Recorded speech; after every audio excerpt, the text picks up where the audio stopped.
Thank you. How's that? So it's great to be here, and it's kind of some of the themes that Simon brought up are a good segue onto what I'm going to talk about today. So as my title suggests, I will be talking a lot about thinking and making. So I'll start with a little bit of a background of how I came to do what I'm doing. And it started with philosophy. I studied philosophy in Belgium for 5 years, and I did my master's thesis on the sublime. So I was very interested in understanding sublimity and relocating it from this tension between the self and the other, the waterfall, the big mountain, to the tension between the self and the self. And one of the American sublime artists, actually one of my favorite artists, James Turrell, talks about how sometimes we have to look inside in order to be able to see outside in a different way. So I was always very much drawn into this notion of the aha moment. How do you really make this transition from an idea to actually internalizing and feeling it? What happens when the penny drops? And of course, I was very much interested in notions of selfhood and being. So what is this iteration? What happens when you need to move from thinking to making? What is the process of innovating, of inventing? How does making inform thinking and vice versa?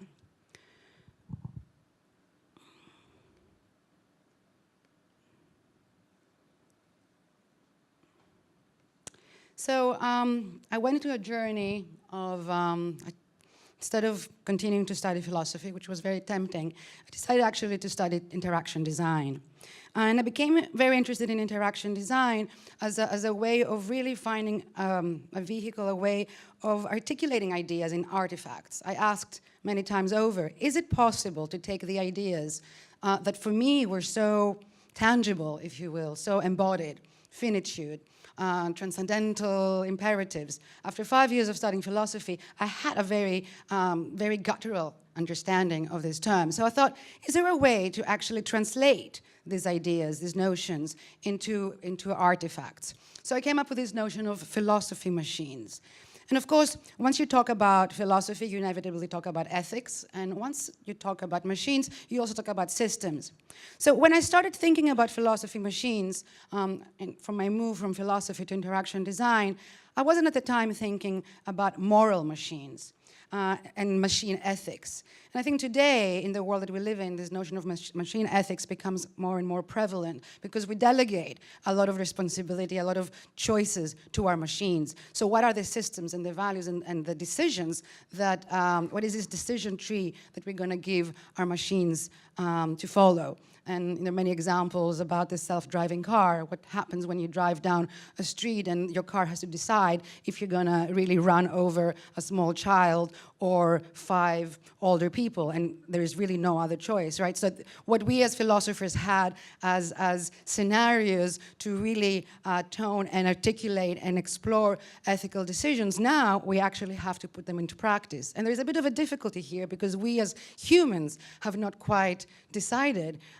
what the right answers are. So how are we going to have our machines decide that? But initially, what I was really, really interested in exploring this notion of philosophy machine was 3 interlocking ideas. How do we perceive the world? How do we communicate our perception? And then how do we express these ideas? So these notions of perception, communication, and expression very much drove and have been driving my thinking and where I'm coming from. But also, I've always been very interested in materiality. How are those values expressed in the material, and how do we make things?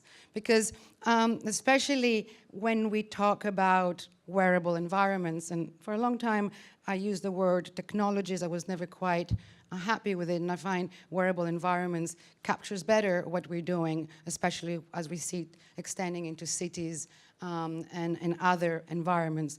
But the material, how we actually make it happen, is really important because we are talking about embodied experiences. But I'm also very interested in ideology. And I'll explain a little bit later what I mean by ideology, but what really are those value systems that drive how we engage with this material culture that Simon talked about and the artifacts that we're developing.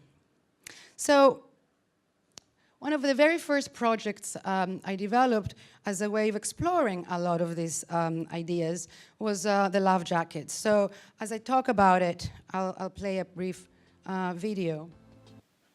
Oops.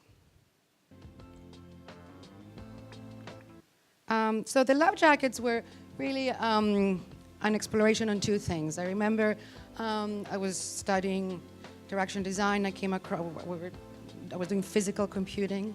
The term sounds quite quaint today, but at the time was quite emerging. And I was exploring, we were playing with the basic stamp. I don't know if there's anyone in the room that remembers the basic stamp, really a precursor to Arduino. And as I was going through the notes, the manual, I came across this application on infrared. And I became really fascinated with this notion that there's this spectrum that exists in the world that is completely untapped, except, of course, when you turn on your TV or the remote controls that we all have in our house. But there is all this information and all these layers that exist between us that we don't utilize. So I thought, what if we did utilize it? What if you made the invisible visible? And what would you do with it? And then, I don't know, again, how many of you have read Plato's Symposium, where it's really a dialogue about love. Why do human beings fall in love? And you have different characters, have different ideas about how that happens. And then Aristophanes, which should not go unnoticed, was a comic writer, came up, proposes the idea that human beings were initially one. They formed a perfect unity. But they were so happy, they were so content, they were so in so bliss that they didn't really give much care to the gods. So not much praying was going on, not many sacrifices. So the gods got a little bit tiffed, so they decided to cut them in half.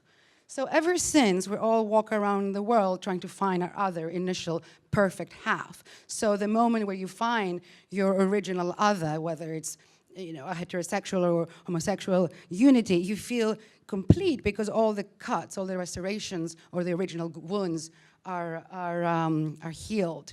So the love jackets were, in a way of trying to represent that idea. But what was, again, and has always been very important in my practice, is to actually make the artifact, see how it feels to actually wear a jacket that has a little blink and sends an infrared signal, and it's out there in the world waiting for it to meet its other. And there are a lot of details in the construction and in the logic of the system. So when they meet, there is a conversation. They never beep at the same time. The beeping sound emanates cricket mating sounds. So trying to be complete and thorough in how the concepts are communicated. And then continuing with this notion of what I call tangible interfaces, almost as a joke, and playing with materials was the hug jackets. So you found your other. And in this case, what I was mostly interested in was exploring the materials. So you have here two jackets that have a very intricate brocade pattern in the front made out of conductive fabric and applique. And when you hug the other jacket, you have a series of LEDs lighting up in your back. They form the shape of the Big Dipper, because that's what sailors use to find their way home. And they have a very faint heartbeat sound, which in fact only the person that you embrace can hear.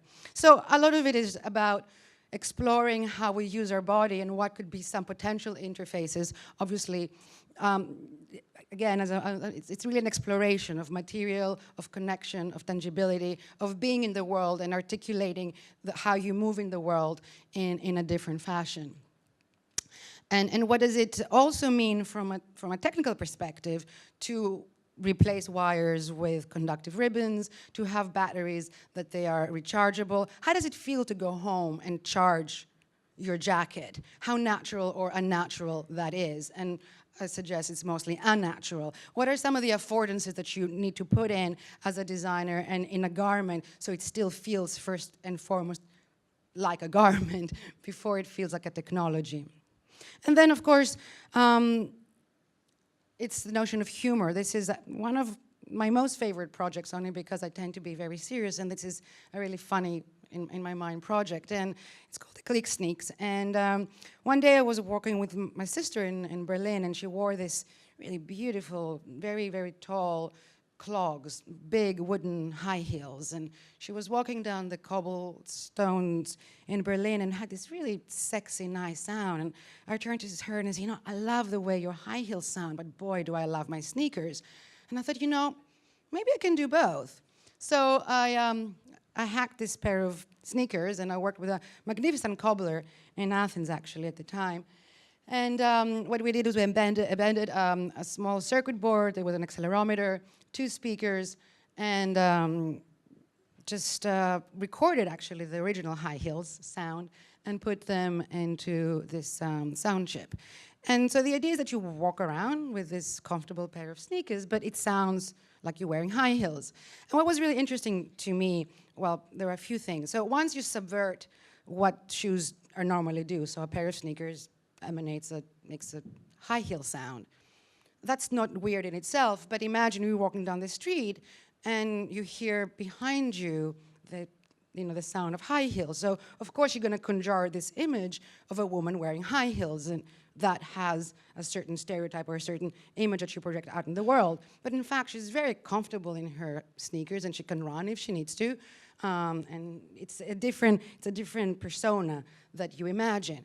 But what's really interesting is those who had the same shoe size as I did also experienced, when you actually wear the Click Sneaks, you do kind of walk a little bit differently. Your body does make this adjustment, and it pretends as if you're actually wearing high heels. And that's what's so interesting with these mind tricks that you can play and that technology can actually facilitate to change how we really think about the world with very, very small subversions. It's a little bit, that's what clothes do very much to us. We wear sexy underwear, not always just because we're going to meet someone, but just the idea that you wear sexy underwear makes you feel somewhat differently, right? So we have all these cons that we use in our head. And I think that's a very interesting area to explore as we develop more technologies. So this is really more about technology as humor, subversion, and understanding how our mind works and what is the relationship between our artifacts, our body, and our environment. And this is actually something we did in 2001. It's called the Moai, M-O-I, or moi, or beautiful in Dutch, or mean in French. And it's really what I call a staple technology. It doesn't really get more simple than this. It's an LED, a wrap wire, also known as prototyping wire, and a very small battery clip that we designed. And it's really a light. Now, LEDs are the most basic technological component we have. It's virtually in everything we own.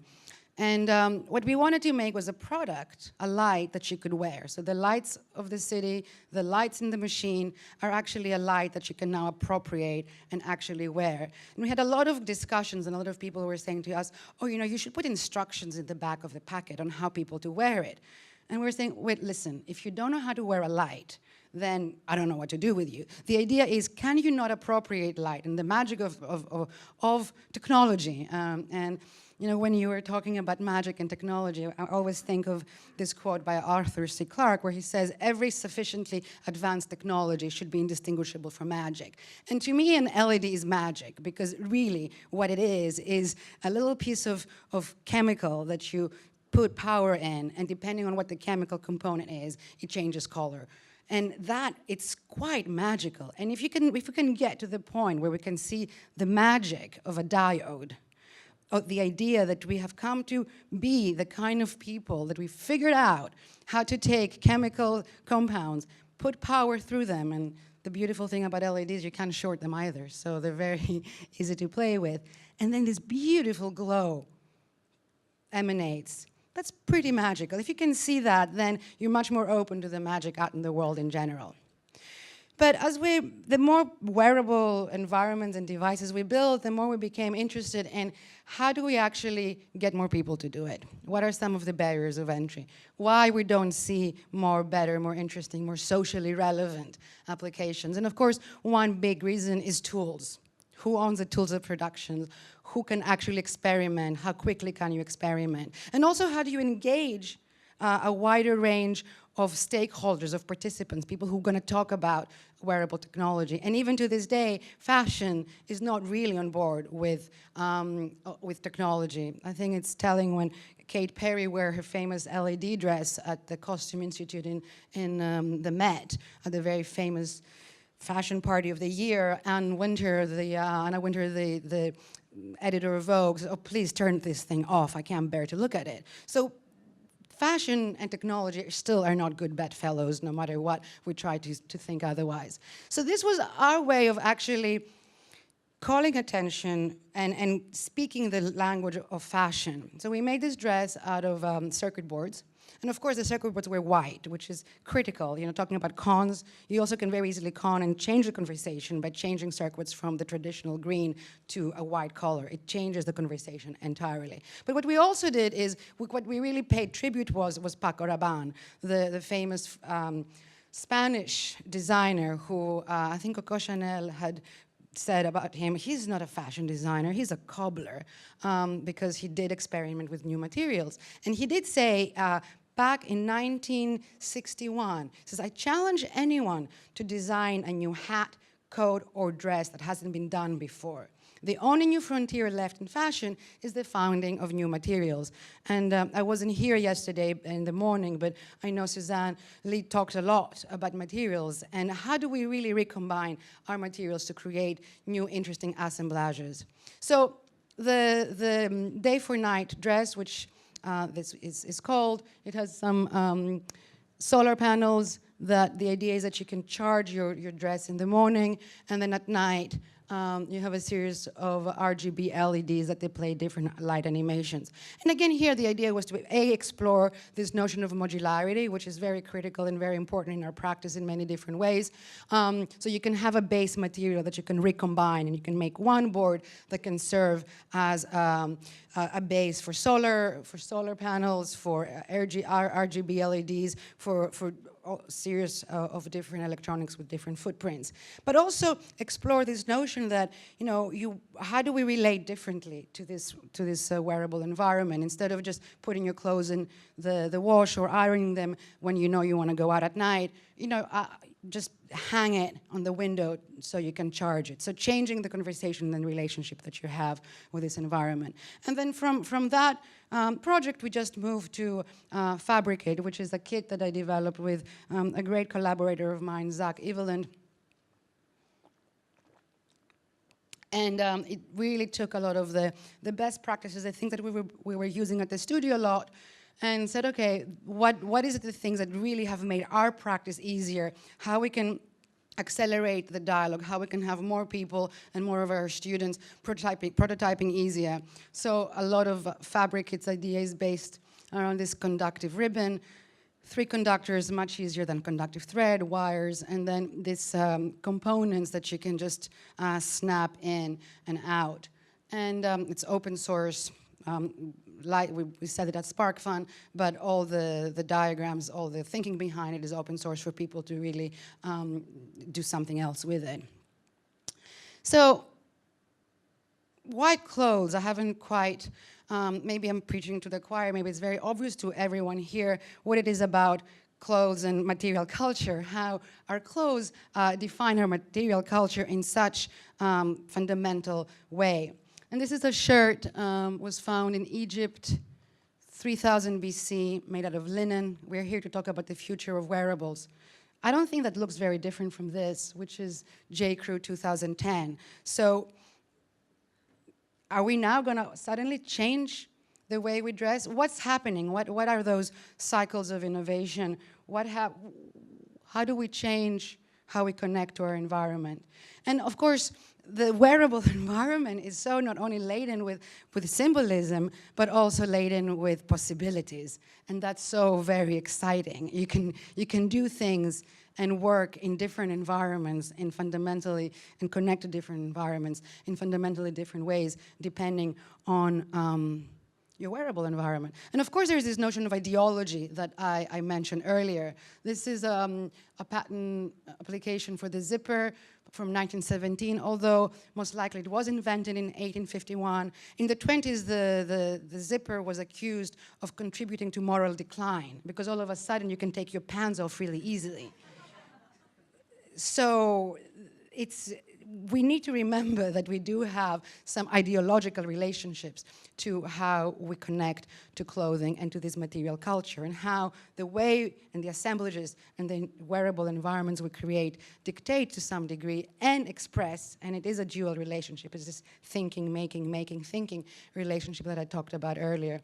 I love this photo. It's a couple on their honeymoon with the world's first portable radio. And the portable radio really changed fundamentally how we connect with the world. So it's not just about the relationship that we have with ourselves and others, but now how we connect to the environment. You have a soundtrack now that you can take with you. And of course, I don't think there's anyone who remembers the Walkman that doesn't remember what an amazing innovation and how it changed the way you connect to everything. And I came across recently to a paper in a book called Dynamics of Modern Communication, published in 1991, where the author, Patrick Flichy, apologize if I'm mispronouncing it, he said that the Walkman actually changed how teenagers connected to adults, because all of a sudden now, not only of course could you walk down the street and have your own rock video in your head, but you could be home and you can put your headphones on and your parents call you and you don't answer and you have a really good excuse. So it really changed the dynamics of how you communicate with your environment in that, and your relationships with your parents. And we talk a lot about material culture. I think we also talk about maker culture, right? So in the maker culture, we need to start thinking, or we need to, as you make things, think about what are the values that we communicate and with the things that we make, and what is their meaning. So that's something I talk a lot about to my students. This is a project that one of my students did in 2007.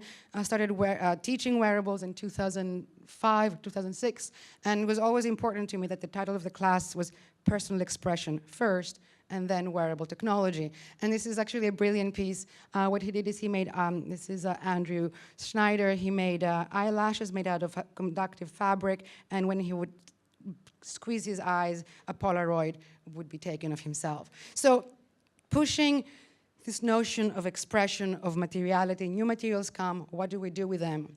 A lot of my classes, regardless of what their title is very much about these themes of modularity, connectivity, flow, how does the body relate in space, and ultimately they really are about transformation. How do we transform the narratives we tell ourselves, the materials that we have, the connection we have with ourselves and each other.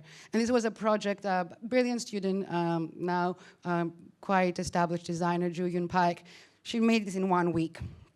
So it's a dress that inflates its back, so when you get really tired in the urban, as an urban dweller, you can sit down. Of course, it starts deflating just about the right time that you need for your rest, and then you can continue. So one of the things that I've been thinking a lot about is, and kind of a swap on Gandhi's, be the change you want to see in the world. As we are makers, and more of us are becoming makers because we have the tools, how do we keep in mind that we have to create the things that we want to see in the world, because we have that opportunity, we have that power. What does that mean? So I taught recently a class at SVA, at the School of Visual Arts in New York, a class on future wearables. And the challenge I gave to my students was to think and imagine what would the wearables of environments be in the year 2046, 33 years from now. So in a way, this was an edge case scenario. And the idea behind the class is not to imagine the future, because that's a fool's errand, to predict the future, but really, more importantly, to make them understand the impact that they have as designers and the responsibility that they have, that the things that they're creating today are going to create the world that we're going to be living tomorrow. And it was really interesting to me that a lot of them had a very hard time with the idea of thinking about themselves 33 years later. Most of them would be in their 50s or mid-50s. And although they could imagine, yes, I want to be married, yes, I want to have children, this notion of how does this world look like was very, very difficult. And we had some beautiful, there were 4 projects I asked them, I broke them in 4 teams. One thinking about the self, what is the self and what does technology do to us in terms of presence, awareness, mindfulness. And they came up with this idea of developing a new language for emotions and being able to communicate emotions with a color ring so you can get more aware yourself but also find tools to communicate. Being able to sense a baby's kick, or the baby being able to sense an alternate parent's heartbeat, as we're going to have more complex families, whether they are gay couples or surrogates. How do you create this connection with the other parent? Thinking of people as sensors, people as maps, bypassing the network, creating communities of resilience and communities of practice. And of sustainability. Do we really need to have all these clothes that we have? How do we create base modules where we can project and reconfigure our clothes in different ways? And there was also this idea of developing a consumption index, so you can only have so many consumption points that you can spend on physical things. So I'm really, really interested in this notion of not the qualified self, which I think reduces and to a really small place who we are and how we are. We're so complex as human beings. The brain is the new frontier. We're just beginning to understand how consciousness works. So I'm more interested in this notion of the qualified self and what would that mean. And what are the different degrees of interaction that you have within this qualified sense space? What are the degree of interaction for presence, for awareness, and for engagement, and the realization that the 3 are very different, but how do you really create that scaffolding to engage in all 3? And there's a philosopher that has influenced a lot of my thinking the past few years. Her name is Martha Nussbaum, and along with the philosopher Amartya Sen, have developed this capabilities approach. And I find this, and she puts forward the 10 basic capabilities that we as human beings should have.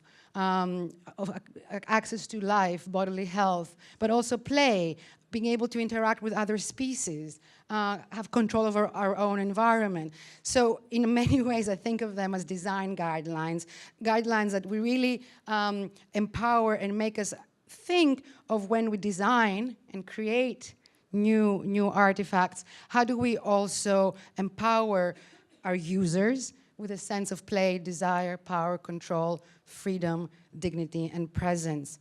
And where is that, what I call, or what generally people call the leverage point? What is the place that we want to go in and intervene in the system that we have created and the multiple systems that we have created? And how do we change mindsets?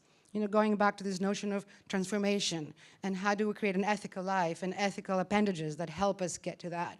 And I think often of kids and helmets, and when I was growing up, we never wore helmets. We didn't wear knee pads and elbow pads, and I think my parents loved me quite a lot, but today, we would think it's crazy that you have little kids skiing down, a big mountain without a helmet, or going on a bike. We think that would be really irresponsible, and yet we're okay with having this as an option for older people who have difficulty putting their clothes on, as options for garments.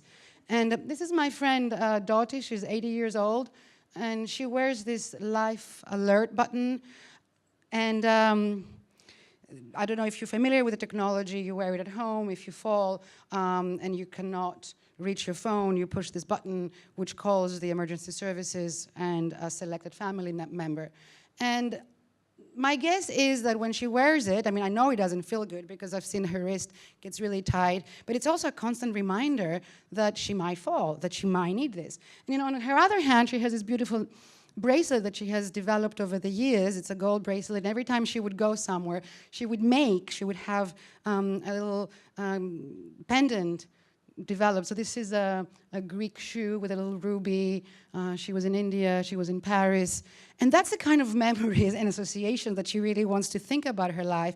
But now she really thinks about that place in her life. And I think as technologists and as designers, we have a responsibility to design for this space and change the mindset. And in 10 years, we don't say, oh my God, can you believe that I had my elderly parent wear this, or the only thing that I can wear is this, that I can get in easily if I develop arthritis or Parkinson's or something like that. So these are just some thoughts on where we can go as a practice and develop more mindful, responsible, delightful, magical applications in the world of wearable environments. Thank you.